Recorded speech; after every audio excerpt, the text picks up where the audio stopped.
Apakah itu berkah, saudara? Jangan merusak, karena kalau kita melihat penampakan di video-video bagaimana lahan yang sedemikian luas dibabat, dijadikan sebagai bangunan-bangunan, dan itu ke depan akan merugikan dan membahayakan masyarakat banyak. Jadi itu bukan menghidupkan ardul mawat, bumi tandus, bumi mati yang dihidupkan, tetapi penguasaan lahan yang dilakukan di Megamendung oleh Habib Rizik Syihab ini sesungguhnya menyakiti hati kami. Kalau selama ini teriak-teriak, menembak pihak orang lain, mencecar pihak orang lain yang menguasai lahan yang dikelola untuk industri, untuk membangkitkan perekonomian kemasyarakatan, kenapa kemudian untuk dan atas nama agama juga melakukan hal yang sama? Kalau itu digunakan betul-betul untuk kepentingan mendidik anak bangsa, kepentingan pendidikan keagamaan, sepanjang itu tidak merusak fisik hutan, kami bisa makluminya. Tetapi itu terbukti sudah digunakan untuk menyebarkan ajaran radikal, untuk menebarkan permusuhan terhadap negara, untuk menebarkan kebencian terhadap umat yang berbeda. Islam yang semestinya hadir sebagai rahmat bagi semesta, sebagai rahmatan lil alamin, kemudian menjadi agama yang terkesan keras dan menakutkan. Apalagi kalau kemudian penguasaan lahan itu juga digunakan untuk kegiatan-kegiatan latihan paramiliter yang bukan tidak mungkin itu digunakan dalam kerangka untuk melakukan buhut, melakukan perlawanan terhadap negara. Tidak bisa. NKRI harga mati. Ajaran-ajaran radikal harus enyah dari bumi negara kesatuan Republik Indonesia.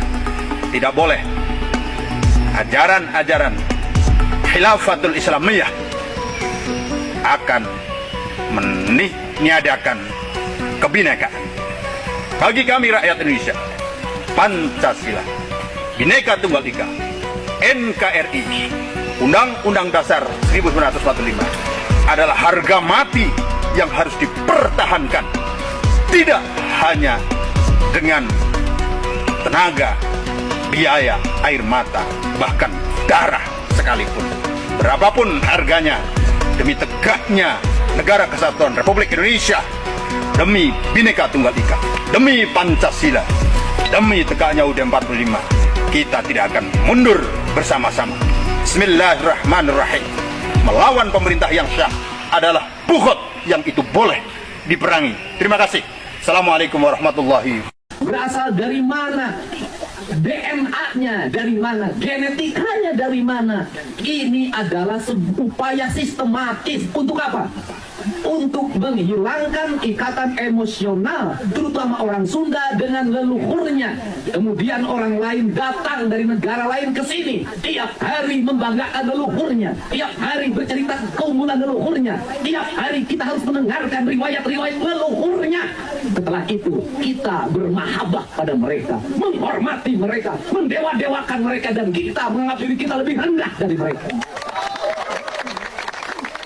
Dan tak terasa domba kita kirim, uang kita kirim untuk mendapatkan air putih agar kita usahanya lancar. Kita keluarkan uang demi mereka, dan kita semakin direndahkan martabatnya sebagai suku dan sebagai bangsa, padahal mereka makan setiap hari dari kita. Ari Rasul teh diturunkan ke alam dunia teh jang naon, nyampurnakeun akhlak saha nu disampurnakeun ku Rasul, akhlak para pamimpin zaman harita nu teu mere kaadilan ka papada hirup. kunaon teu mere keadilan ka papada hirup, jalma zaman harita agul kuturunan, kakawasaan diukur ku kakayaan, jalma-jalma miskin jadi budak teu dibere gaji, kudu digawe terus-terusan. Eta Rasul datang nyalametkeun maranehna, nyalametkeun sambaha sahaya, budak belian dibebaskeun, dimuliakeun, diangkat martabat hirupna, dibebaskeun tinu kamiskinanana, hirup bareng jeung nu miskin, dahar satobas, inum sagelas bareng, tidinya kamuliaan diri. Urang teangan zaman ayeuna nu ahli anu disebat jalmi-jalmi nu saroleh, cing tingali aya nu satobas jeung nu miskin. Aya nu sapiring jeung nu miskin, aya anu balik ngaji eta bekelna ningali jelema miskin di jalan turun dibikeun kabeh tapi kaberkatna aya ngan urang teu apal. So, ieu kudu dibereskeun. Kau tersenyum, kau terdiam dalam cerca kedengkian. Dicarekan seuri, dibaledog seuri, difitnah seuri, dibeberik seuri, eueuh ngewa ka jelema, kuring rek nanya aya nu ayeuna ahli agama dicarekan seuri. Aya ahli agama anu kasinggung narima we seuri. Nu aya berebet pasukanana sabreg ngamuk bari popolotot. Ari eta teh nuturkeun Kanjeng Rasul apa nuturkeun saha?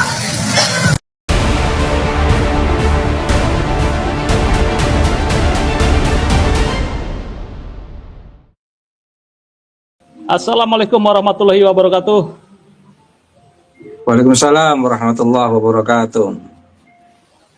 Pemirsa pada Suat TV, bersama saya Yusuf Maret 1 jam menemani Anda untuk podcast malam ini dengan tema mengingat kembali konflik panas Kang Deddy Mulyadi yang sekarang Gubernur Jawa Barat versus Habib Rizik yang menggemparkan kala itu. Kala itu tentang ucapan Kang Deddy Mulyadi sebagai seorang tokoh yang memegang teguh budaya Sunda. Ia pernah berpolemik memang dengan Habib Rizik gegara ucapan Sampurasun. Ucapan tersebut dikatakan Kang Deddy sebagai bagian dari identitas budaya. Sedangkan Habib Rizik waktu itu sebagai tokoh FPI menganggap ucapan Sampurasun sebagai hal yang tidak seharusnya dilakukan dalam konteks agama atau assalamualaikum gitu ya. Dan waktu itu sempat muncul bahwa Kang Deddy dituduh ingin menggantikan salam dengan Sampurasun. Ini yang menjadi heboh ketika itu. Nah, menurut Anda apa yang menjadi akar perbedaan pandangan antara Kang Deddy Mulyadi dengan Habib Rizik ini dalam konteks budaya lokal versus dengan agama? Silakan, Kiai. Baik, terima kasih Mas Yusuf. Sebenarnya akar persoalannya itu sederhana Mas Yusuf. Kang Deddy Mulyadi beragama Islam, Rizik Syihab juga beragama Islam. Yang membedakan itu hal yang mendasari keberagamaan keduanya Mas Yusuf. Kalau Bang Deddy Mulyadi, keberagamaan Bang Deddy Mulyadi dalam konteks ini Islam itu didasarkan kepada akar budaya Sunda, akar kebudayaan. Sementara Rizik Syihab, keberagamaan Rizik Syihab dalam konteks ini beragama Islam itu didasarkan kepada akar budayanya, yaitu Arab. Lebih dekat kalau saya mengistilahkan itu budaya jahiliyah Mas Yusuf. Artinya dalam konteks apa yang dibutuhkan di tengah masyarakat jahiliyah itu adalah sistem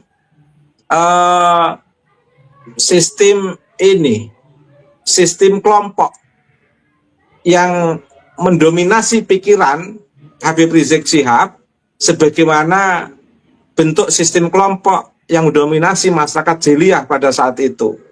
Atau kalau dalam bahasa keilmuannya adalah pola komunalisme, pola komunal. Itu ciri khas dari kebudayaan jahiliyah yang memang dibutuhkan saat itu. Di sini saya tidak berbicara dalam konteks positif negatif, tetapi memang masyarakat jahiliyah pada saat itu adalah masyarakat yang berkelompok, berkomunal, yang memang dibutuhkan. Karena masing-masing kelompok itu saling memperkuat kelompoknya masing-masing, sehingga perspektifnya pun adalah perspektif komunal. Yang di luar komunalitas dia itu adalah salah, sehingga konteksnya adalah konteks minna minhum. Nah, basis jahiliyah itu adalah basis yang temperamental. Orang lain dianggap salah, dia paling benar. Dan kebetulan saja beragama Islam yang sedikit mengkolengdonkan tradisi komunal itu. Karena dalam perspektif saya, Islam itu kan agama wahyu, Mas. Agama yang menurut saya yang bisa masuk ke seluruh kawasan kebudayaan, bahkan bisa membimbing konteks masing-masing budaya umat manusia, termasuk budaya masyarakat Arab jahiliyah yang masih nampak dalam pola kepribadian Rizik Syihab. Sementara Kang Deddy Mulyadi, keberagamaan dalam konteks ini, keislaman Kang Deddy Mulyadi itu didasarkan pada prinsip kebudayaan masyarakat Sunda, masyarakat, dan sama-sama menggunakan Assalamualaikum, Mas Yusuf. Tetapi Assalamualaikumnya Kang Deddy itu kan Assalamualaikum yang diintegrasikan dengan sikap ramah tamah masyarakat Sunda dengan menggunakan istilah sampurasun. Sampurasun itu kan dari kata hampura sun. Sun itu kan saya, Mas Yusuf. Hampura itu kan mohon maaf. Jadi sebenarnya sama dengan orang Jawa saya, Jawa Tengah. Itu kan kalau mau menyapa orang kan punten, assalamualaikum, kan begitu Mas sebenarnya. Ngapunten, nyuwun mohon maaf, bahasa Indonesianya kan begitu. Orang Sunda juga begitu. Hampurasun, assalamualaikum, kan biasa itu Mas. Sebenarnya terlalu temperamental atau emosional kalau mengatakan bahwa Bang Deddy Mulyadi itu ingin mengganti salam dengan ampurasun. Sebenarnya tidak dalam konteks itu, Mas Yusuf. Tapi ingin bagaimana etik universal Islam sebagai agama kewahyuan itu betul-betul bisa membumi dalam ruang kearifan lokal, dalam konteks ini Sunda. Sebenarnya dalam konteks itu, Mas Yusuf. Terima kasih. Ya, ini mungkin agak sedikit berbeda pandangan saya dengan Kiai Ubed, bahwa ketika waktu itu Habib Rizik memang mengkritisi tentang sampurasun, ucapan pembuka atau pembuka ketika bertemu dengan seseorang gitu ya. Nah, memang ini menjadi sebuah polemik ketika itu. Kang Deddy Mulyadi mempopulerkan sampurasun di Sunda itu. Memang juga saya dengar, saya orang Sunda, memang kata-kata itu Kiai Ubed sudah asing juga di saya gitu kan ya. Ketika itu Kang Deddy menyebut sampurasun, oh ternyata ini budaya Sunda sampurasun. Saya kira sampurasun itu bahasa Jawa, ternyata itu budaya Sunda. Ketika nenek moyang kami itu menyebutnya akan bertamu atau ketemu, nah seperti itu.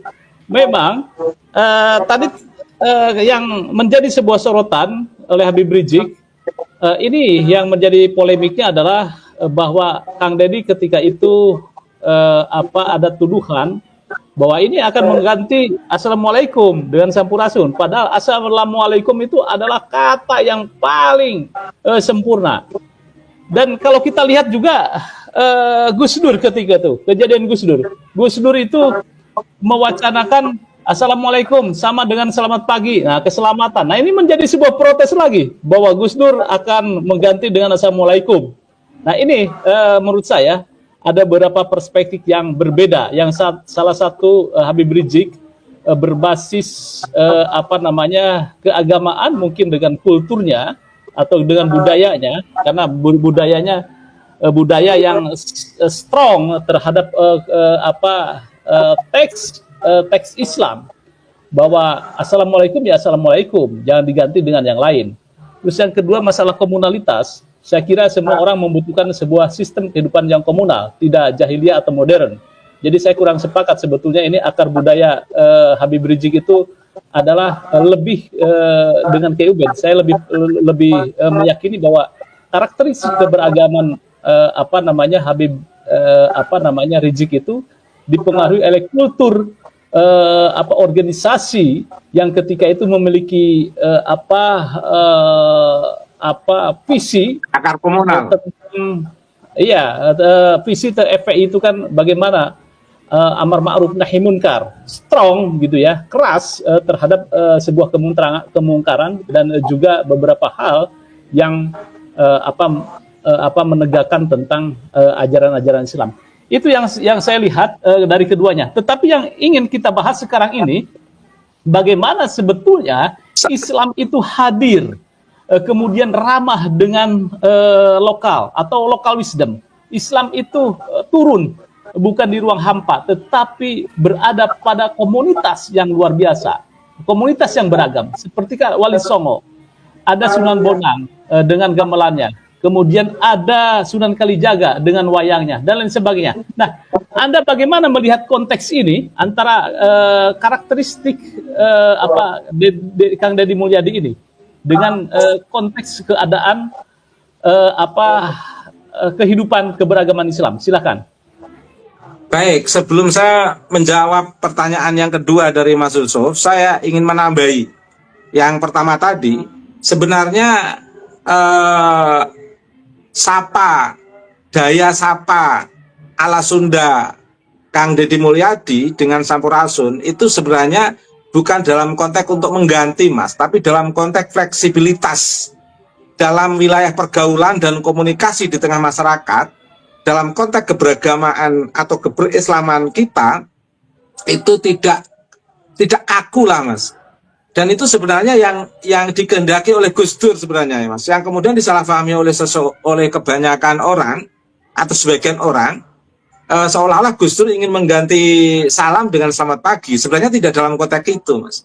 Tapi dalam konteks fleksibilitas daya komunikasi keberislaman kita di tengah masyarakat yang majemuk, yang kompleks, sehingga tidak perlu fanatik dengan salam, meskipun dalam kemungkinan terbesar kita sebagai umat Islam itu akan menggunakan salam itu, tetapi tidak perlu memaksa dalam kompleksitas masyarakat, karena kita dihadapkan kepada keanekaragaman dan keberagaman dalam konteks keberagamaan di tengah kompleksitas masyarakat kita di Nusantara ini, Mas. Sebenarnya dalam konteks itu saya memahami Kang Deddy Mulyadi, dan kita tarik ke belakang juga pernah dilakukan oleh Kiai Haji Abdurrahman Wahid, Mas Yusuf. Kemudian pertanyaan yang kedua itu sebenarnya apa yang ingin dilakukan oleh Bang Deddy itu sebagai bagian daripada, kalau saya mengatakan begini, Mas Yusuf, sebenarnya Bang Deddy itu dalam konteks teks normatif, saya mencoba memahami Habib Rizik itu dalam konteks teks normatif keislaman itu memiliki kemampuan, tapi dalam konteks penghayatan nilai-nilai keutamaan, ketika dihadapkan kepada kearifan lokal atau local wisdom, Kang Deddy Mulyadi lebih piawe dalam konteks mempribumisasikan Islam, Mas Yusuf. Betul-betul bagaimana core value atau nilai dasar Islam itu oleh Kang Deddy Mulyadi itu menjadi indah karena bisa dipertemukan dengan core value, nilai dasar kearifan lokal. Ini kan sebenarnya juga pernah disampaikan oleh Nabi kita, Nabi Muhammad SAW, dalam konteks innama bu'itstu liutammima makarimal akhlak. Kata innama bu'itstu liutammima, kata liutammima itu sebenarnya kan dalam konteks untuk menyempurnakan, Mas. Artinya apa? Islam yang kita bawa itu mesti harus menjadi sebuah agama wahyu yang berdialektika dengan kearifan lokal, bukan untuk menghakimi salah benar dalam konteks kearifan lokal, tapi bagaimana di tengah masyarakat Nusantara ini yang di sana ada kearifan lokal atau local wisdom itu bisa disempurnakan, sehingga Islam dengan kearifan lokal itu tidak dibenturkan, tapi betul-betul mengalami proses pribumisasi atau betul-betul melakukan dialektika kearifan, kebijaksanaan untuk sama-sama mengarah, menguatkan, mengangkat harkat dan martabat umat manusia. Sebenarnya Kang Deddy Mulyadi itu ingin menekankan ke sana, Mas Yusuf. Dan prinsip dasarnya berbeda, Mas Yusuf. Kang Deddy Mulyadi itu sebenarnya memiliki prinsip dasar kosmologis. Artinya apa? Kosmologi itu kan sebenarnya awal kajian filsafat itu kan bidang kosmologi, Mas. Dan awal kemunculan ilmu pengetahuan itu kan kosmologi. Kosmologi itu sebenarnya sebagai awal mula kemunculan diskursus tentang ilmu pengetahuan. Nah, kosmologi itu apa? Kosmologi itu kan sebuah relasi suci antara manusia dengan Allah dan manusia dengan alam yang lain. Artinya manusia sebagai jagat cilik atau mikrokosmos itu bagaimana bisa didialektikakan dengan kesemestaan yang lain selain manusia sebagai makrokosmos atau jagat gede. Manusia sebagai jagat cilik ini bagaimana bisa terjaga relasi sucinya antara manusia dengan alam, antara manusia dengan Tuhan. Karenanya Kang Deddy Mulyadi selalu mengatakan prinsip dasar perjuangan Kang Deddy itu adalah bagaimana membangun lingkungan. Nah, inilah prinsip keberagaman Kang Deddy yang menurut saya sangat presisi atau simetris atau betul-betul satu frekuensi antara keislaman Kang Deddy dengan paham kosmologi atau paham lingkungan atau paham kesemestaan Kang Deddy. Sehingga menarik menurut saya, Mas, keberagaman Kang Deddy itu didasarkan pada prinsip kesemestaan Kang Deddy. Nah, sementara kalau melihat Habib Rizik, keberislaman Habib Rizik itu betul-betul Islam yang betul-betul normatif apa yang dipahami dari teks. Dan bagaimana teks normatif itu didakwahkan kepada masyarakat sehingga seperti tercerabut dari akar historisnya. Habib Rizik lupa bahwa beliau berada di tengah-tengah akar historis masyarakat Nusantara, yang diantaranya masyarakat Nusantara itu ada masyarakat Sunda. Kalau perspektif historis, kalau perspektif normatif Habib Rizik itu didasarkan pada akar historis masyarakat Nusantara, dalam konteks ini spesifik dengan masyarakat Sunda, tentu Habib Rizik tidak akan cepat salah paham terkait dengan perspektif kosmologis Bang Deddy Mulyadi, Mas Yusuf. Belum lagi terkait dengan akar historis kebudayaan masyarakat Nusantara yang lain selain masyarakat Sunda. Oleh karena itu, sekuat apapun dakwah Habib Rizik di tengah jamaahnya, itu akan kesulitan ketika berhadapan dengan masyarakat mayoritas yang mengikuti itu kan hanya beberapa kelompok yang memang bagian kecil dari komunitas masyarakat yang memang sudah betul-betul menyatu dengan akar kebudayaannya masing-masing di Nusantara ini, Mas Yusuf. Terima kasih. Ya, baik.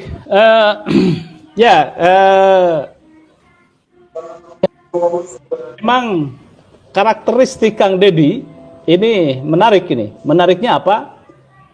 Sebetulnya perlawanan terhadap habaib, kalau saya melihat itu ya, secara frontal, Imad ya Kang Deddy dengan kasus Sampurasun ini. Sebelum ada Kiai Imad, kalau kita jujur ya, Kang Deddy betul dihabisin itu ketika jadi Bupati Purwakarta. tentang Sampurasun ini. Dan Kang Deddy kalau di-tracking pidato-pidatonya itu dengan lantang bahwa nenek moyang kami itu lebih agung. Mereka datang mengagung-agungkan nenek moyangnya yang tidak kita kenal. Nenek moyang kita lebih hebat. Kang Deddy dari sisi budaya. Cuman kelemahan Kang Deddy tidak ada konstruksi keilmuan secara formal waktu itu kan ya. Kalau Kiai Imad kan konstruksinya konstruksi kajian ilmiah. Nah, Kang Deddy adalah sebuah perlawanan budaya yang konteksnya ketika itu memang tidak ada sebuah kajian ilmiah dari Kang Deddy, tetapi memang Kang Deddy walaupun tidak memiliki kajian ilmiah tentang nenek moyang Nusantara itu lebih agung atau lebih hebat dibanding mereka, yang saya tangkap mereka itu siapa, Kang Deddy kurang tahu gitu ya. Tetapi ketika itu memang lagi berseteru itu ya dengan Habib Rizik. Ini sebetulnya yang keunikan Kang Deddy. Yang konsisten terhadap budayanya, berislam tidak perlu menghilangkan budaya lokalnya. Gubernur salah satunya kemana-mana pakai baju putih, kemudian juga udang ya, belangkon putih, dan itu ciri khas beliau itu, ciri khas bahwa itu khas orang Sunda. Nah, kembali lagi ke sosok Kang Deddy. Beberapa hari yang lalu juga punya ketegasan terhadap tata kota seperti di Bogor gitu ya, yang habis dibombardir. Saya tidak tahu itu ada beberapa mungkin tempat-tempat yang dia habisin dan masuk turun jalan. Nah, artinya seperti yang Kiai Abed katakan bahwa tentang prinsip Kang Deddy itu memang kosmologis gitu ya. Kemudian juga lebih kepada kearifan lokal dan budaya, dan itu diabstraksikan. Itu menjadi sebuah prototipe bahwa pejabat era atau karakteristik seperti Kang Deddy memang dibutuhkan. Baik, kita kembali lagi tentang antara budaya dan Islam atau agama. Nah, belakangan muncul itu ada Islam, kemudian tribunisasi Islam. Nah, artinya bagaimana budaya itu bukan menjadi sebuah persaingan untuk mendapat pengaruh di masyarakat. Nah, ini bagaimana relevansinya atau kontekstualitasnya beragama tetapi ramah terhadap budaya? Persepsi Anda seperti apa ini? Oke, sebelum saya menjawab ke pertanyaan Mas Yusuf ini, saya ingin menyinggung, tadi sempat disinggung Mas Yusuf terkait dengan perbandingan Bang Deddy dengan Kiai Imaduddin Utsman. Kalau Kiai Imaduddin Utsman itu gerakannya didasarkan pada teori yang telah dibangun Kiai Imad, Mas. Jadi gerakan Kiai Imad dalam ceramah-ceramahnya di tengah masyarakat itu didukung tesisnya. Nah, kalau Bang Deddy, gerakan Bang Deddy itu didukung oleh karya saya ini, Mas. Nah, saya punya karya Islam Geger Kendeng dalam konflik ekologi dan rekonsiliasi akar rumput. Ini karya yang saya tulis setebal 400 halaman, Mas. Nah, jadi kalau ingin mencari legitimasi gerakan Kang Deddy, gerakan kosmologi Kang Deddy, perlu membaca buku saya ini, Mas. Dan saya juga berharap Kang Deddy punya buku saya ini. Karena gerakan Kang Deddy itu dari buku itu apa? Dari buku itu. Buku ini menjelaskan tentang relasi kosmologi, relasi suci antara manusia dengan Tuhan, Allah, dan relasi suci manusia dengan alam. Kalau alam itu saya sebut sebagai makrokosmos, kalau manusia itu saya sebut sebagai mikrokosmos. Allah saya istilahkan dengan metakosmos. Atau dalam bahasa kearifan lokal, manusia saya sebut sebagai jagat cilik, alam saya sebut sebagai jagat gede, Mas Yusuf. Lah, apa yang dilakukan oleh Bang Deddy dalam konteks gerakan beliau ketika menjabat sebagai bupati, ketika menjabat sebagai DPR, dan sekarang jadi gubernur, beberapa ceramah-ceramahnya itu banyak orang salah paham. Bahkan komunitas FPI pun mengatakan Kang Deddy sebagai orang musyrik. Nah, mengapa tuduhan itu sampai muncul? Karena mereka nggak memahami prinsip kosmologi Kang Deddy. Nah, gerakan kosmologi Kang Deddy itu memiliki legitimasi keberagamaan dalam konteks keislaman, dan itu saya tulis dalam buku saya, Mas Yusuf. Mengapa dalam beberapa channel saya sudah mengomentari Kang Deddy dan viral itu, karena begitu saya membaca Kang Deddy itu ada legitimasi teks yang memang sudah saya tulis setebal 400 halaman, Mas Yusuf. Ini terbit pada tahun 2016 bersamaan dengan saya mendapatkan penghargaan buku terbaik dalam versi IKP dari buku Islam Suluk Cebolek. Pada saat Suluk Cebolek itu dapat penghargaan, ini terbit, Mas Yusuf. Jadi di sini juga saya sebutkan tentang arti pentingnya kearifan lokal, Mas Yusuf. Prinsip normatif tentang bagaimana sinergisitas keislaman Kang Deddy dengan kearifan lokal Kang Deddy, itu sebenarnya Kang Deddy betul-betul ingin melaksanakan perintah Nabi, Mas. Nabi itu kan menegaskan bahwa beliau diutus hanya untuk menyempurnakan akhlak. Kata menyempurnakan itu bukan berarti menghapus akhlak. Akhlak itu kan begini, Mas Yusuf. Ini saya mau bicara secara normatif dulu. Akhlak itu kan tabiat manusia, sikap perbuatan manusia yang disadari maupun tidak disadari. Kalau sikap perbuatan manusia yang disadari maupun tidak disadari itu positif, baik, maka disebut akhlak mahmudah. Kalau sikap perbuatan manusia yang disadari maupun tidak disadari itu tidak baik, yang terefleksi itu tidak baik, maka itu disebut akhlak mazmumah. Akhlak manusia atau tabiat manusia itu sangat dipengaruhi oleh historisitas manusia, Mas Yusuf. Dalam konteks historis, manusia itu bersentuhan dengan lingkungan, kearifan lokal, kebiasaan-kebiasaan masyarakat. Itu akan membentuk sikap perilaku masyarakat. Kalau Kang Deddy berperilaku seperti itu wajar karena dilahirkan di Sunda. Kalau Habib Rizik Syihab bertemperamental seperti itu wajar karena memiliki latar belakang historis seperti itu. Artinya di sini saya tidak mengatakan positif negatif, tapi saya membaca dari kerangka historis, Mas Yusuf. Dalam konteks ini menarik, keberislaman Kang Deddy itu sangat taat, Kang Mas Yusuf. Sudah umroh, sudah haji, agamanya juga Islam, nama putranya juga nama Islam, katakan begitu. Mengambil nama dari B.J. Habibie, katakan begitu. Kemudian perilakunya, ibadahnya, juga cara-cara Islam, pidato-pidato dalam konteks pasca tarawih setelah jadi gubernur, itu saya mencoba mengikuti, sangat bagus sekali. Bahkan bagaimana beliau mengurai surat ara'aital ladzi yukadzibu biddin fadzalikal ladzi yad'ul yatim wa la yahuddu ala ta'amil miskin, dan seterusnya. Itu menarik sekali, Mas Yusuf, sangat menyentuh sekali. Dalam konteks keberislaman dan kearifan lokal yang ingin dipegang teguh oleh Kang Deddy, itu sebenarnya sudah sangat simetris, Mas Yusuf. Sudah kalau istilah saya itu sudah bertemu pada titik interkoneksi dan integrasi antara Islam dan kebudayaan. Jadi keislaman Kang Deddy itu ingin mengikuti keislaman Nabi untuk menyempurnakan kearifan lokal dan kebijaksanaan di tengah masyarakat, Mas Yusuf.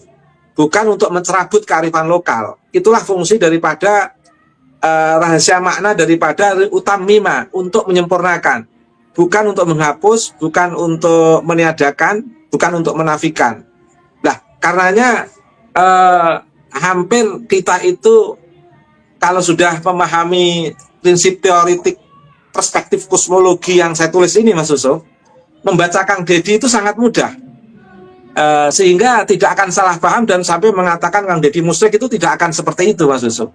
Karena keberislaman Kang Deddy itu juga kearifan lokal Kang Deddy, kearifan lokal Kang Deddy itu juga keberislaman Kang Deddy. Begitu, Mas Yusuf. Terima kasih.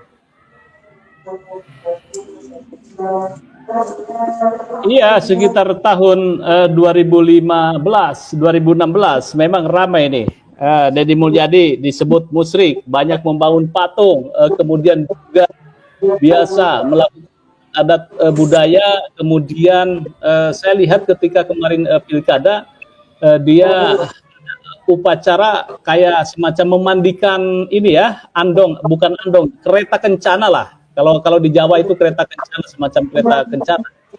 Dan posisi menyembah atau bagaimana lah, dan ada di situ. Nah, ini menjadi ramai ketika ini muncul. Artinya memang pola-pola ketika masuk ke politik seseorang itu yang kemudian di Indonesia kental dengan umat Islam, maka akan muncul saja seperti itu. Nah, menurut Anda sebenarnya konsepsi keislaman dan budaya ini di Indonesia itu sangat kental sekali, seperti kenduren, ya. Kenduren itu kan sebetulnya kalau di dalam Islam itu tidak ada, kita tidak ditemukan itu yang namanya kenduri, kemudian selamatan 7 hari, 1 hari sampai 7 hari, itu tidak ada. Maka muncullah di sini seringkali Islam versi Arab, kemudian versi Nusantara, sehingga muncul Islam Nusantara versi Kiai Said penamaannya, di mana Islam Nusantara itu ramah terhadap budaya-budaya lokal. Maka tak heran Islam yang ada di Indonesia, katakan NU, kemudian juga berurusan atau bersitegang yang sangat luar biasa dengan paham-paham Wahabi. Paham Wahabi kan juga sama itu. Bagaimana ziarah kubur gitu. Nah, ziarah kubur ya betul ya, Wahabi. Kan ya. Nah, sementara orang NU itu ziarah kubur ya 1 hari atau 2 hari, 3 hari, ya itu dilakukan. Itu artinya ada interaksi akulturasi budaya, tetapi konsepsinya atau substansinya Islam. Nah, ini menurut Anda bagaimana sih sebetulnya Islam substantif, ya? Dan kemudian satunya lagi Islam yang melihat secara tekstual, Islam tekstual. Lah, katakan saya bicara begini, Islam tekstual dan Islam yang substansif seperti yang dilakukan oleh kiai-kiai NU itu kan substansinya Islam. Kemudian Islam tekstual itu kadang-kadang tidak melihat tekstual terhadap budaya. Ini sebetulnya yang menjadi sebuah pertarungan atau bersitegang antara pemegang paham yang satu dengan yang lainnya. Apalagi sosoknya adalah seorang politisi. Katakan Kang Deddy waktu itu menjadi bupati, kemudian sekarang gubernur. Dan ini menjadi sebuah sebuah perhatian khusus.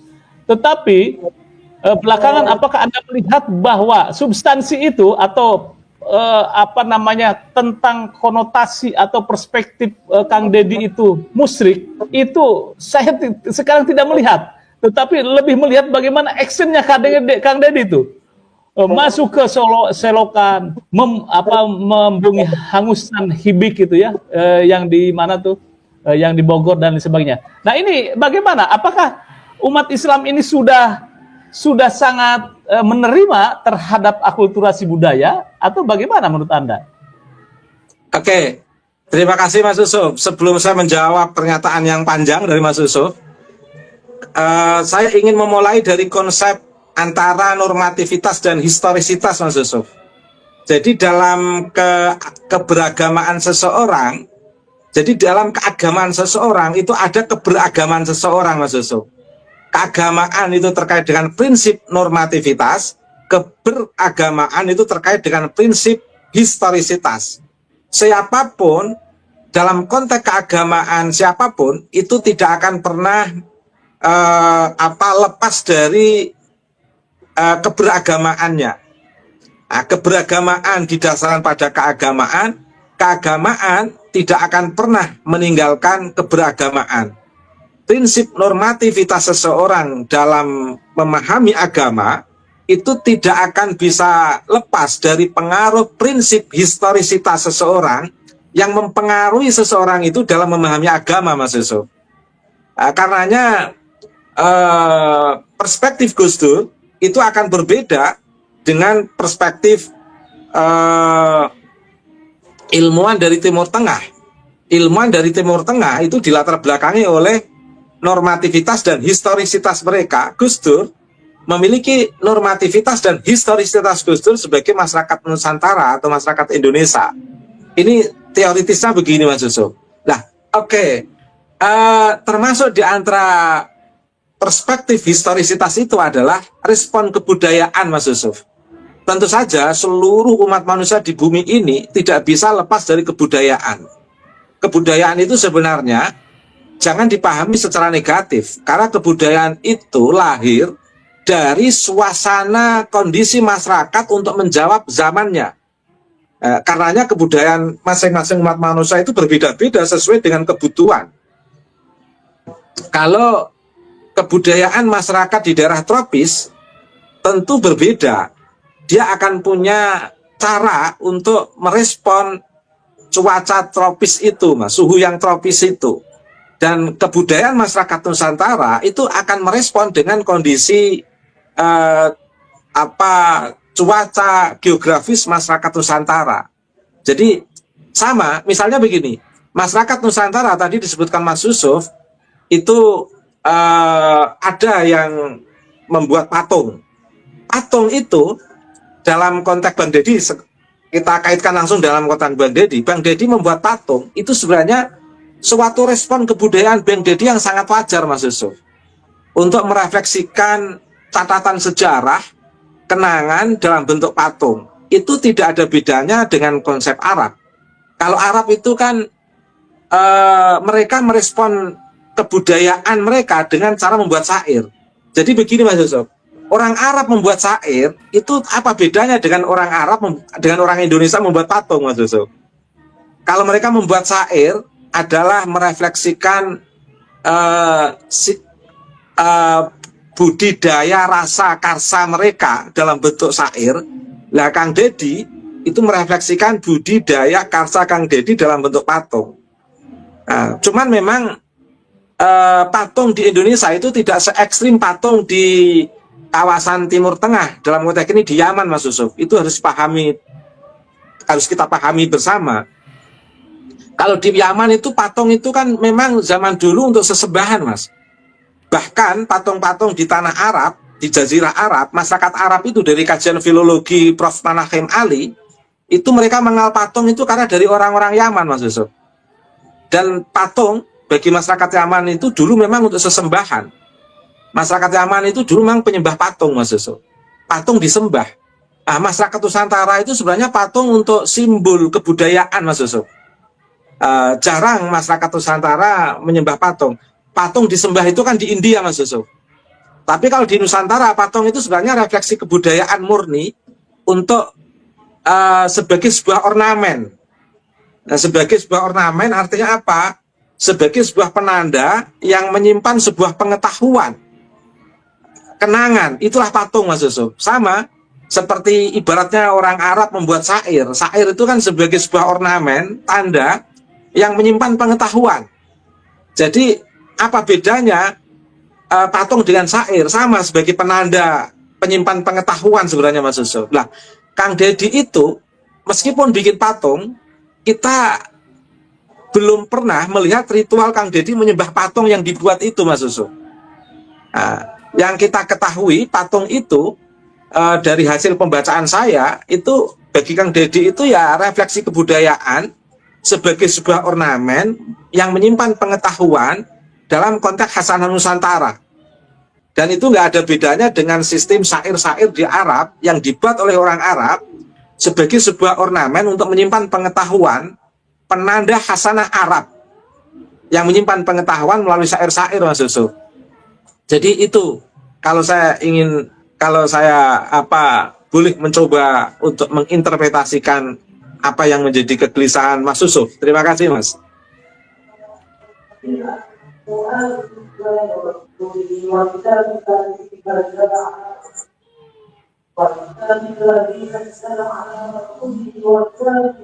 Oke, agak tersendat ini kayaknya sinyalnya. Ya, ini sebetulnya ya selamat bergabung, Dr. Ribut Huda dari Sudan, intelektual muda NU. Ya. Nah, Ki Ubed, satu lagi ke Ki Ubed. Ki Ubed, ketika zaman Orde Baru, ini kan zaman Orde Baru itu banyak kebijakan yang diterapkan untuk membentuk identitas nasional yang lebih seragam. Jadi menurut Anda ini seberapa besar dampak dari kebijakan Orde Baru terhadap tereliminasinya budaya lokal, termasuk budaya Sunda? Jadi kadang-kadang ini yang menjadi problematik. Satu sisi menjadi problematik, satu sisi memang nasionalisme itu penting, tetapi ketika ini terjadi, maka orang akan terasing dengan budayanya sendiri. Maka Kang Deddy sebetulnya adalah bentuk atau potret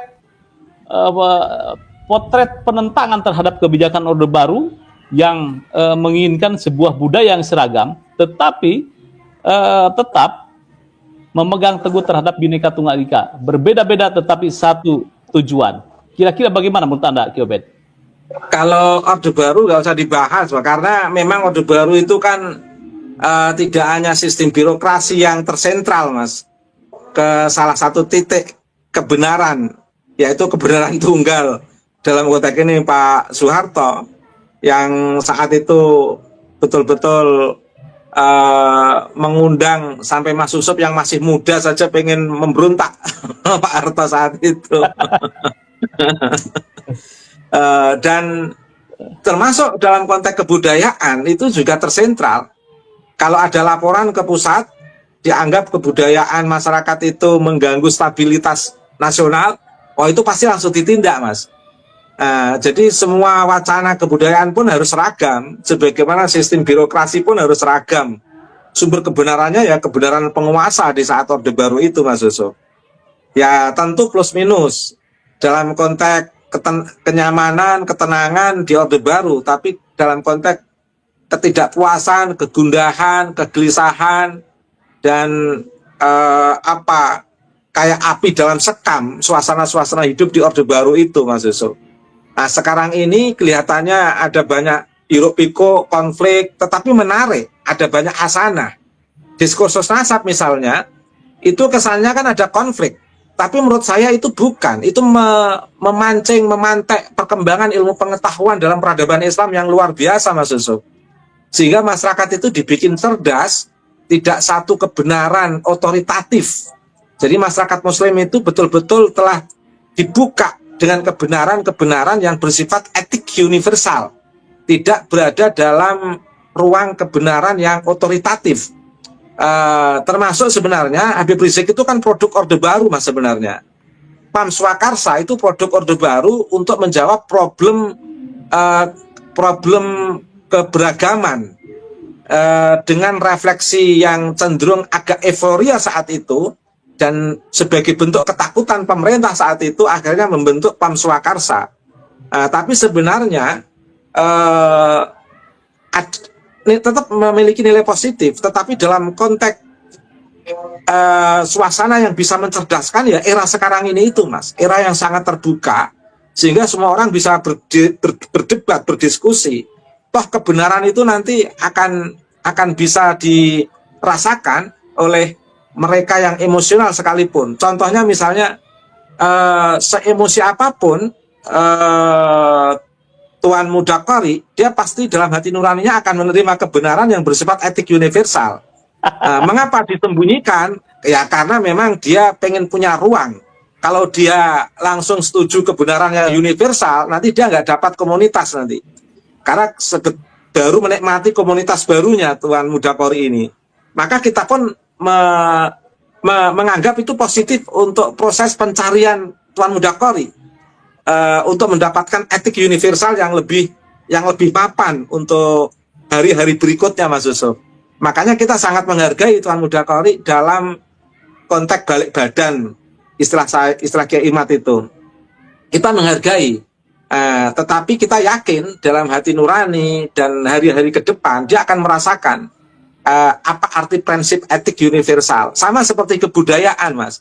Dalam sistem kebudayaan itu memiliki nilai moral dari masing-masing sebuah kawasan masyarakat dunia ini. Tapi di tengah kebudayaan itu ada etik universal yang disebut kearifan lokal atau local wisdom. Pada titik itulah maka akan mudah bertemu dengan Islam sebagai agama wahyu. Karena Islam sebagai agama wahyu juga memiliki etik universal. Itulah yang menguatkan gerakan Kang Deddy Mulyadi.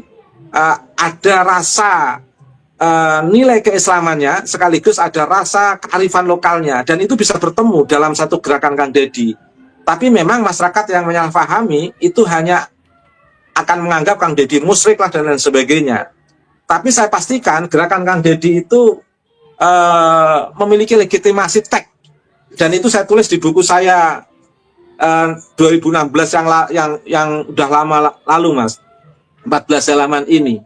Makanya bagi mereka yang salah paham terhadap gerakan Kang Deddy, kayaknya perlu membaca buku karya saya ini, Mas, Islam Geger Kendit dalam Konflik Keberagaman dan Kearifan Lokal. Makasih, Mas Yusuf.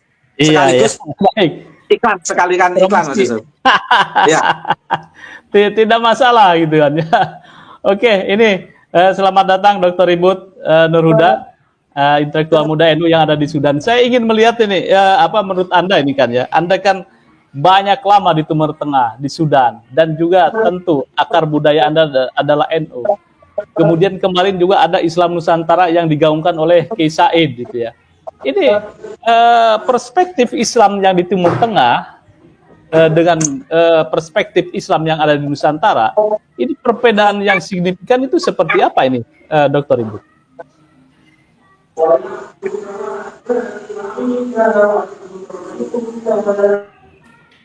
Halo Dr. Ibu, kelihatannya masih ada agak terkendala ini.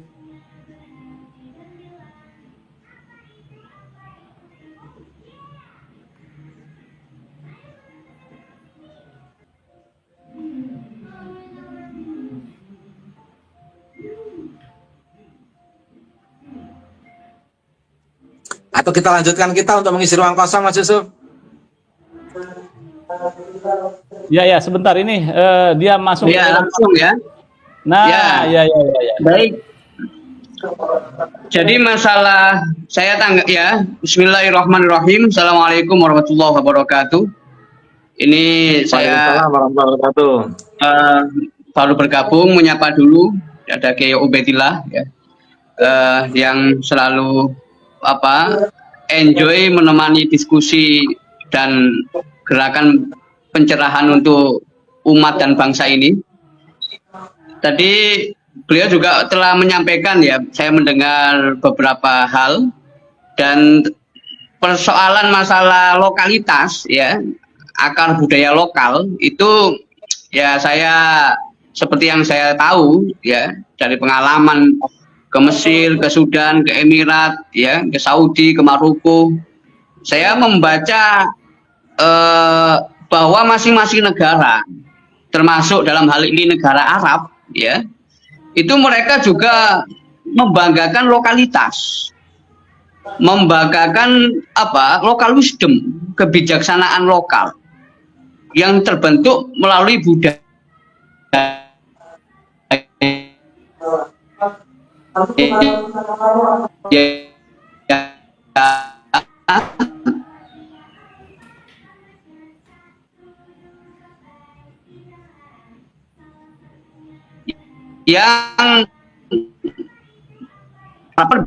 Yang tentunya tidak tangan dengan masalah prinsip ajaran Islam, termasuk dalam masalah ucapan salam misalnya, atau sapaan ketika bertemu orang lain, ya itu kan kalau ada yang mempersoalkan Kang Deddy ketika mengucapkan sampurasun gitu ya, atau ucapan-ucapan yang bersifat kebudayaan, itu tentunya perlu dimaknai itu bukan sebagai ucapan teologis ya, yang menyangkut keyakinan, keimanan, bukan.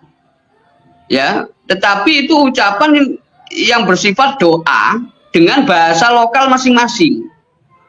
Ya, dengan bahasa lokal masing-masing. Apalagi Indonesia itu bisa dikatakan negara paling kaya dengan kebudayaan, paling kaya dengan bahasa, paling kaya dengan warisan-warisan leluhur.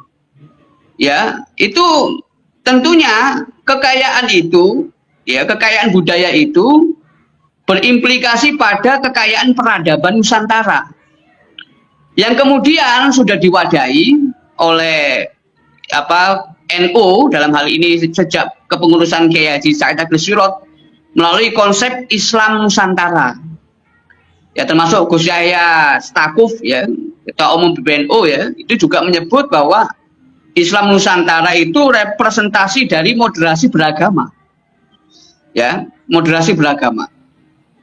Ini kajian-kajian ini melihat asal-usul keberagamaan itu tidak bisa dibaca dalam konteks fikih, karena fikih itu partikular, juz'i, terkait masalah ruang dan waktu, tapi dibaca melalui prinsip, melalui melalui usul, bukan fikihnya. Itu bisa ketemu, ya misalnya menyikapi masalah ucapan Kang Deddy, ya cukup aja al-ibratu bil ma'ani la bil alfaz, ya nggak ada masalah, udah selesai itu. Kita melihat maknanya bukan melihat lafadznya, dalam arti makna itu menyangkut konteks kebudayaan.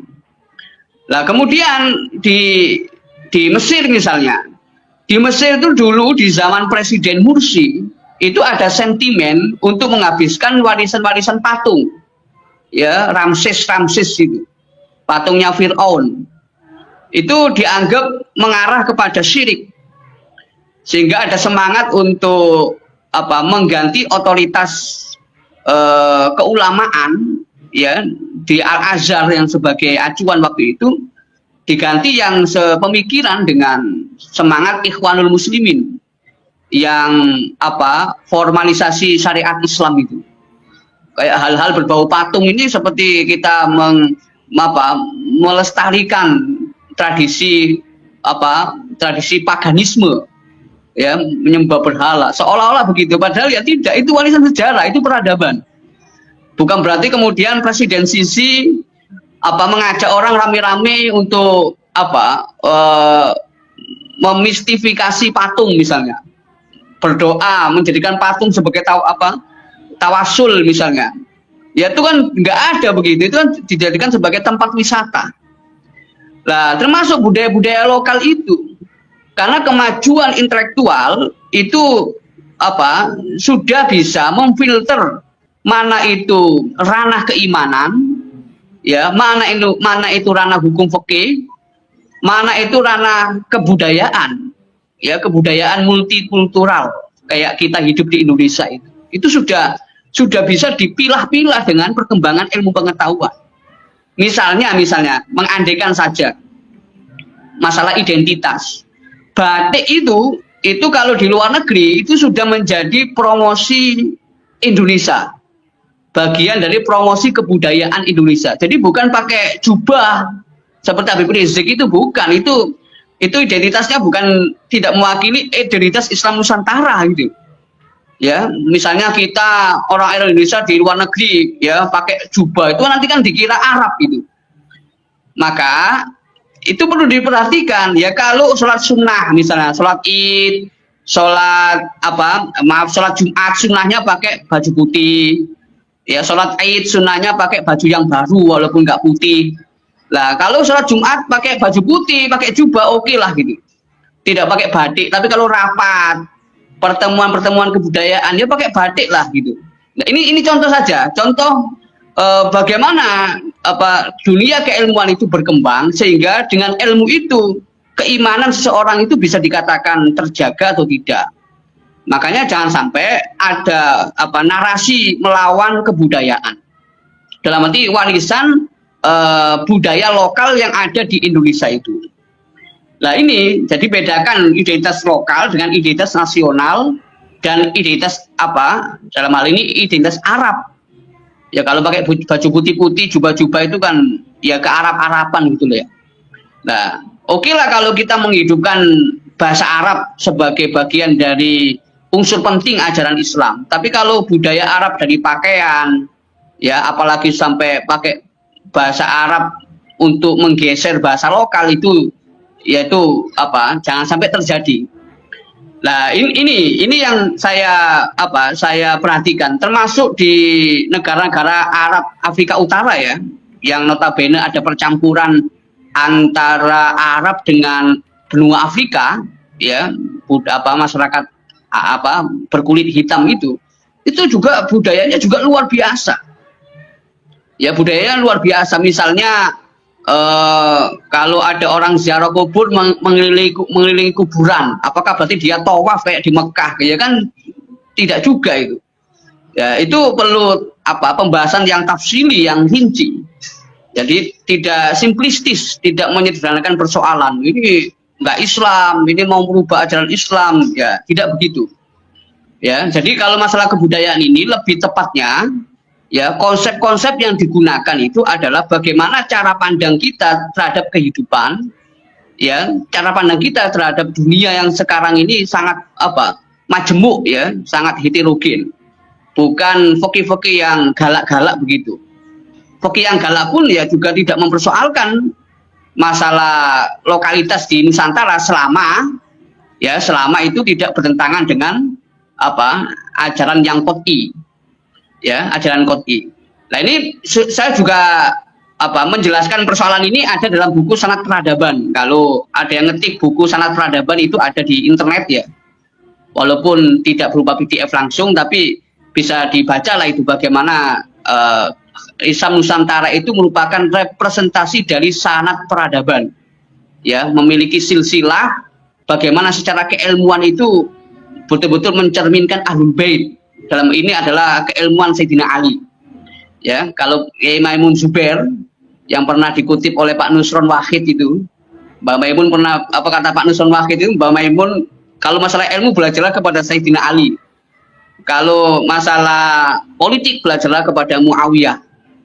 Tapi bagi saya pribadi ya, Sayyidina Ali juga politiknya luar biasa. Bukan politik yang agak keras ya. Ya, agak keras ya, kayak putranya Muawiyah itu Yazid yang menggal kepalanya Husain itu kan. Nah, ini kan Ali itu betul-betul high politik ya, Asia Asamiyah atau bahasanya Said atau bahasanya Bahasa Al-Mahfud Asia Al-Quswa. Ya, politik tingkat tinggi itu yang dikedepankan oleh Sayyidina Ali. Bukan politik Asia Al-Barbariyah, politik barbarian yang menghalalkan segala cara, bukan demikian. Ya, atau cara-cara kasar. Nah, ini sudah tidak ada problem kalau mau kembali ke masa jahiliyah atau masa zaman-zaman primitif zaman dulu, ya tidak tepat kalau hidup di Indonesia. Ya, tidak tepat kalau bergerak di Indonesia.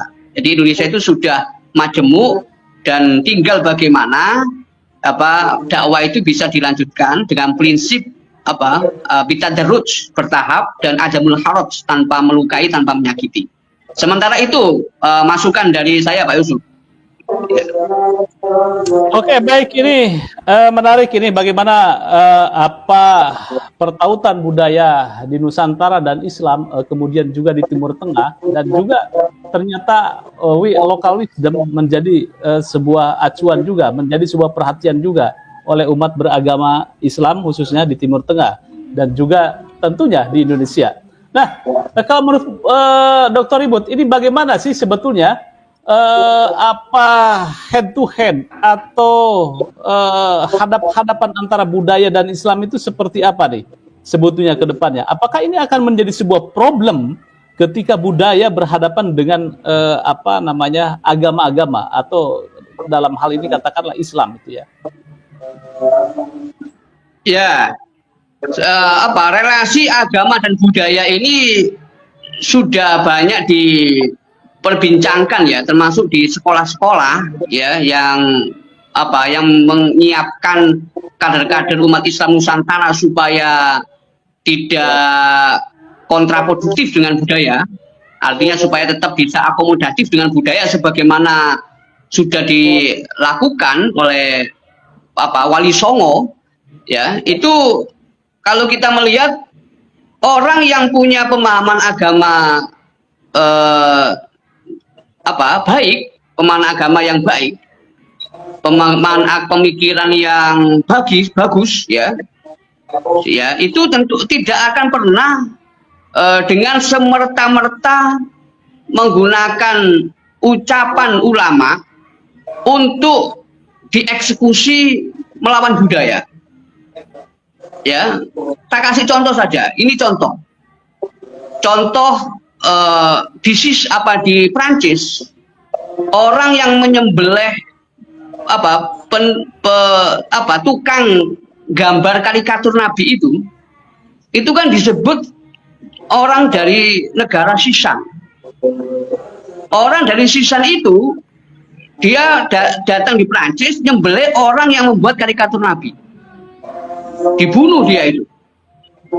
Nah kemudian ini menuai kontroversi karena yang menyembelih itu ngaku beragama Islam dan mengaku juga bermadzhab Syafi'i, dan bahkan dia menyampaikan qaul-qaul mazhab Syafi'i yang membolehkan membunuh orang yang menghina Nabi.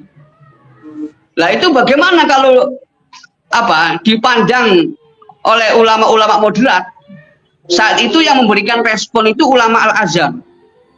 Itu ada asistennya Syekh Ali Jum'ah itu, Syekh Ashraf Sa'ad Al-Azhari. Saya pernah ketemu waktu beliau berkunjung ke Sudan itu, Syekh Ashraf. Lah itu tindakan yang dilakukan oleh orang Sisan, orang-orang Chechnya itu adalah tindakan anarkis, tindakan teroris, ya, yang diakibatkan oleh kedangkalan pemahamannya terhadap mazhab Syafi'i, kedangkalan pemahamannya terhadap ajaran Islam.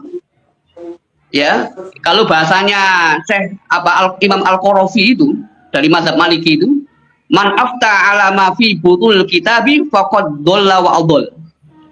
Man afta ala ma fi butul kitab, orang yang berfatwa hanya congkel-congkel, comot-comot, ngutip-ngutip ajaran di kitab dijadikan fatwa, maka faqad dhalla wa adall. Dia tidak hanya sesat tapi juga menyesatkan. Artinya apa? Dia harus paham konteks.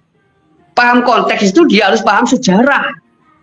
Kalau dalam konteks kebangsaan, bagaimana Islam itu bisa kokoh di Indonesia pakai jilbab tanpa undang-undang, ya, itu merupakan suatu prestasi yang ini susah ditemukan di negara-negara lain yang mengalami shock culture.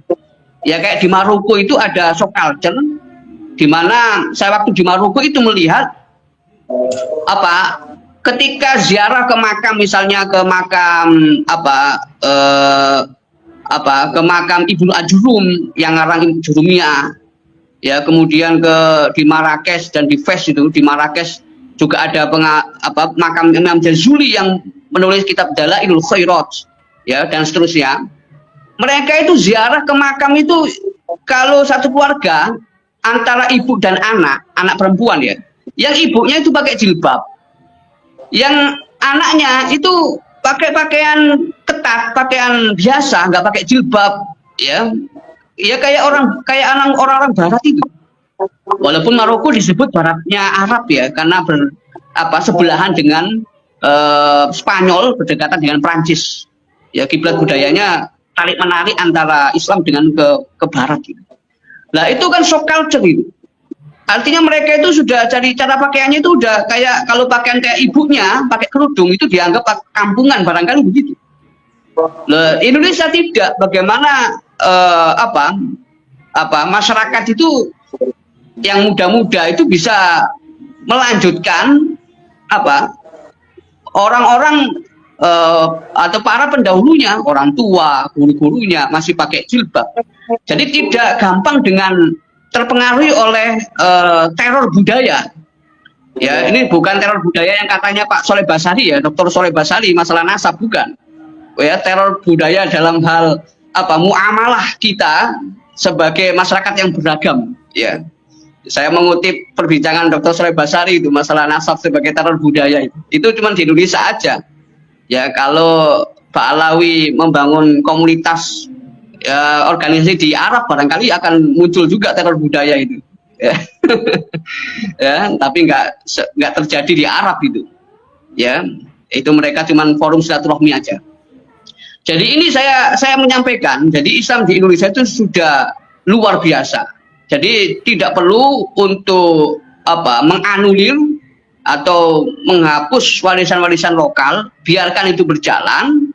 Hanya saja dalam memandangnya itu adalah bagaimana koridor fikih itu, ya, koridor fikih itu betul-betul menggunakan pemahaman yang komprehensif, ya, bukan sekedar fatwa saja, tetapi meninjau bagaimana maslahah dan mudorotnya, ya, maslahah dan mudorotnya. Itu Pak Yusuf, ya.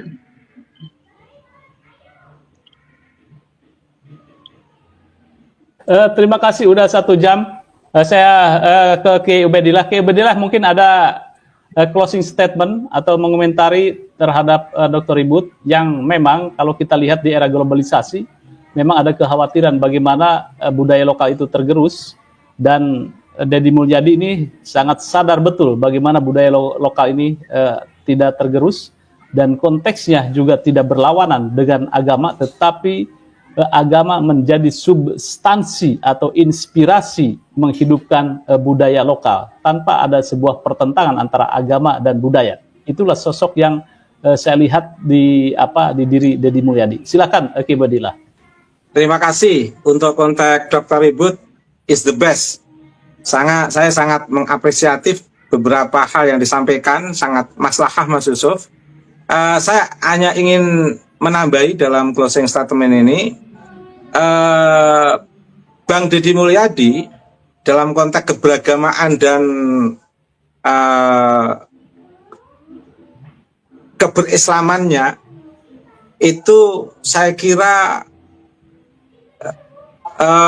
patut menjadi contoh untuk umat-umat yang lain di negeri ini, Mas Yusuf, dan tidak perlu khawatir dengan simbol-simbol preman berjubah atau mereka-mereka yang seolah-olah mengatasnamakan Islam, tetapi justru mencerminkan pemahaman keislaman yang sangat dangkal dengan mengabaikan aspek-aspek historis.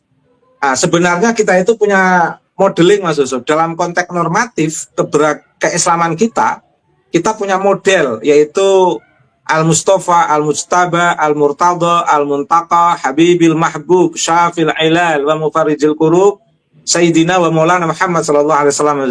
Itu model kita dalam prinsip normatif keberagamaan yang secara riwayat telah kita unduh dari guru ke guru sampai sahabat sampai pada Nabi Muhammad sallallahu alaihi wasallam.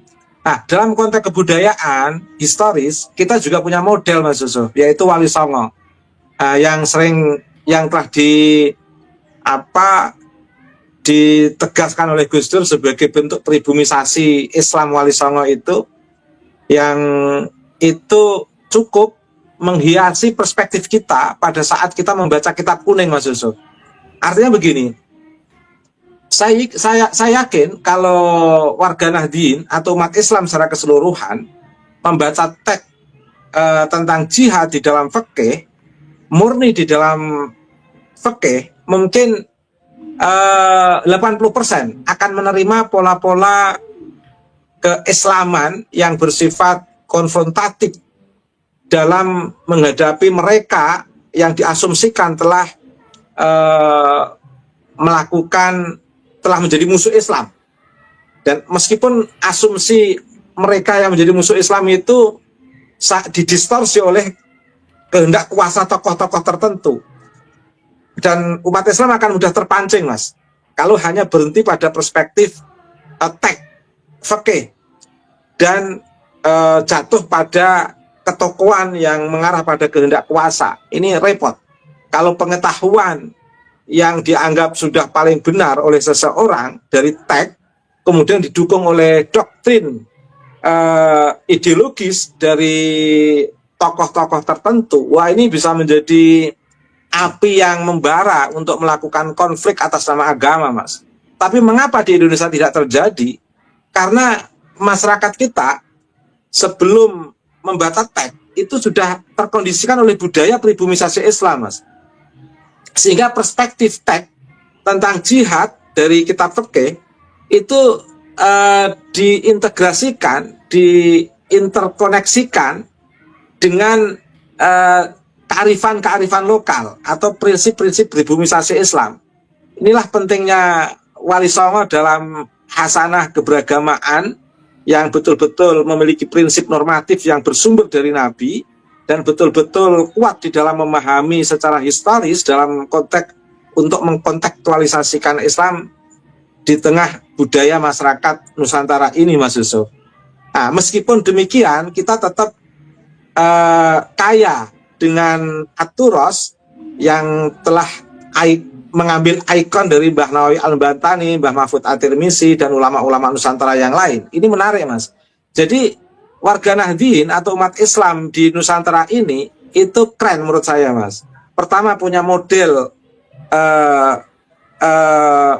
uswah hasanah, yaitu Nabi Muhammad. Kedua, punya model historis, yaitu Wali Songo. Yang ketiga, punya model dalam konteks ikon kajian aturos, yaitu Mbah Nawawi Al-Bantani. Dan ini sangat mewarnai perspektif keberagamaan kita.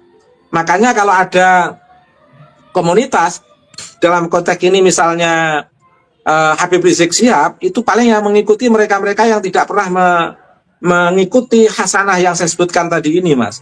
Tapi bagi masyarakat yang telah mengikuti modeling Nabi Muhammad, modeling Wali Songo, modeling hasanah, modeling kajian aturos hasanah Nusantara aturos yang telah dilakukan oleh Mbah Al-Bantani, insya Allah tidak akan kagetan gumunan, sehingga rata-rata santri-santri yang betul-betul mengikuti modeling dan ikon kajian aturos dari Mbah Al-Bantani ini lebih arif di dalam keberislaman, keberagamaan di tengah keberagaman atau keanekaragaman masyarakat Nusantara, Mas Yusuf. Terima kasih, Mas Yusuf.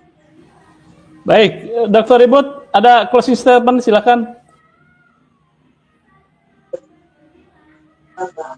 Itu menyangkut ya terima kasih Dr. Ubaidillah. Itu saya ini menegaskan kembali yang saya sampaikan itu, bahwa bahwa contoh distorsi pemahaman yang kemudian berakibat fatal itu kayak terjadi bagaimana orang Sisan itu nyembelih warga Prancis di negara orang lain di Prancis. Itu yang kemudian kata orang Azhar itu tindakan radikal yang lebih radikal dari Wahabi itu sendiri. Dia mengaku mengikuti mazhab Syafi'i, tapi karena pemahaman yang dangkal, berbuat radikal, itu lebih radikal dari Wahabi. Itu komentar dari orang-orang Al-Azhar. Termasuk klaim orang mengatakan saya itu Islam, tapi akhlaknya nggak Islami. Ya, klaim dia itu mengikuti mazhab Syafi'i misalnya, ya, tapi pemahamannya tidak usuli, ya, tidak mengerti tentang bagaimana local wisdom dan seterusnya. Nah, ini justru berdampak buruk bagi masa depan kebudayaan, masa depan peradaban. Nah, oleh karena itu, ya, termasuk kajian kenasapan itu sangat relevan untuk bagaimana merumuskan asal-usul moderasi dalam beragama. Jadi bukan konsep moderasinya, tapi asal-usul moderasi beragama itu bagaimana. Misalnya kalau representasi di NU, itu ada silsilah guru Basim Asy'ari sampai ke atas itu kan di zamannya Said itu kan ketemunya kepada Sayyidina Ali. Ya, Sayyidina Ali. Orang kalau membaca perkataan Sayyidina Ali itu akan terheran-heran. Minimal baca Nahjul Balaghah yang ditahqiq oleh Syekh Muhammad Abdul Al-Azhar itu. Itu orang akan terheran-heran bagaimana hikmah atau wisdom yang diwariskan oleh Sayyidina Ali itu tidak ada habisnya. Lah, kalau gaya-gaya kayak formalisasi ajaran Islam, ya, yang kontraproduktif dengan budaya, ya, bahkan antagonistik dengan budaya, ya, itu barangkali ya coraknya zaman dulu ya ada-ada aja. Ya, itu mungkin coraknya yang dikhawatirkan itu coraknya Yazid bin Muawiyah. Ya, Yazid bin Muawiyah yang sangat ambisius sampai menghabisi Ahlul Bait itu. Nah, ini menarik ini.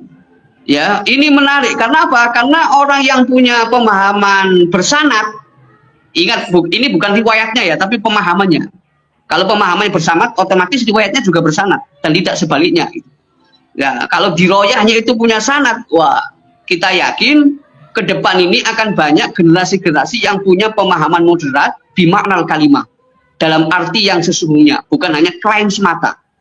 Oleh karena itu moderat tengah-tengah atau wasatiyah di tengah-tengah itu masih butuh penjelasan. Ya, makanya saya menulis buku Sanad Peradaban ini, asal usul moderasi dalam Islam.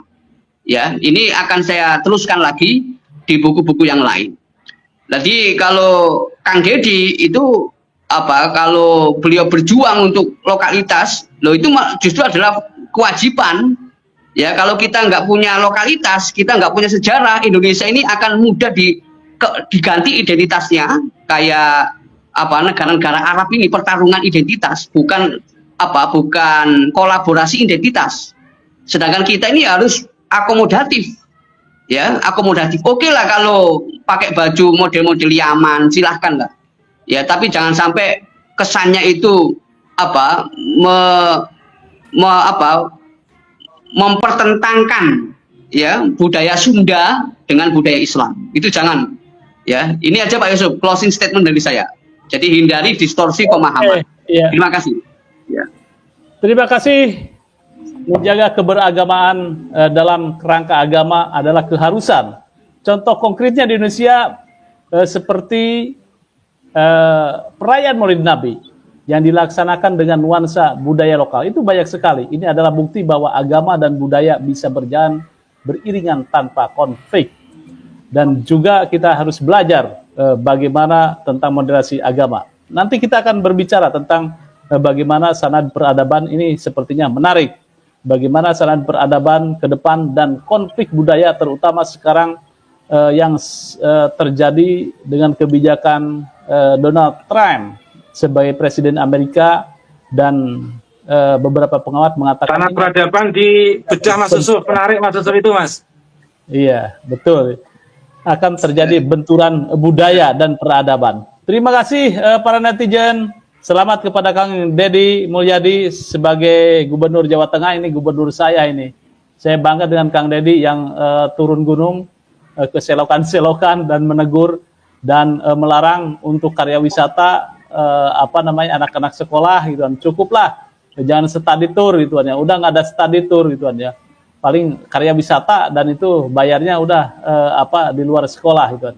Berbagai kebijakannya cukup memberikan contoh dan model buat gubernur yang lain. Terima kasih Ki Ubedillah, terima kasih Dr. Ibut dan juga netizen. Jangan lupa like, share, subscribe pada Suara TV. Wassalamualaikum warahmatullahi wabarakatuh.